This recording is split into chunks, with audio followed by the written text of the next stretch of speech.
बीडमधनं एक घटना समोर येते मित्रांनो. विश्वजित बांगर उर्फ बाळा बांगर यांना तुम्ही ओळखतच असता.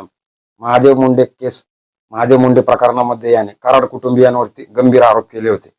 सध्या बाळा बांगर यांच्यावरती त्यांच्या पत्नीने गंभीर आरोप केलेले आहेत आणि त्यांच्यावरती गुन्हा दाखल झालेला आहे. 2019 मध्ये विश्वजित बांगर बाळा बांगर यांचं लग्न मयुरी बांगर याच्याशी झालं होतं.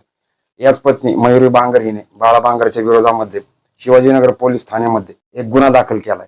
मयुरी बांगर हिने बाळा बांगर आणि त्याच्या व्यतिरिक्त त्याच्या कुटुंबातील 7 जणांच्या विरोधात हा गुन्हा दाखल केलाय. तिने केलेल्या आरोपानुसार 50 लाख रुपये आणि एक XUV गाडीसाठी छळ केला, मारहाण केली आणि तिला घरामधून मारून घराच्या बाहेर काढलं होतं. त्यानंतर डिझेल फेकून जाळण्याचा देखील प्रयत्न केला होता. तेव्हा ती 2021 मध्ये पुन्हा बाळा बांगर यांच्या घरी नांदायला येत होती. तेव्हा तिच्याकडे 50 लाखाची मागणी केली आणि एक XUV कारची मागणी केली, असं तिने तिच्या आरोपांमध्ये म्हटलेलं आहे. बीडच्या शिवाजीनगर पोलीस स्टेशनमध्ये विश्वजित बांगर उर्फ बाळा बांगर आणि त्याच्या घरातील 7 जणांविरोधात हा गुन्हा तिने नोंद केलेला आहे. या सर्व घटनेमध्ये आता बीडचे पोलीस या सर्व घटनेचा तपास करत आहेत.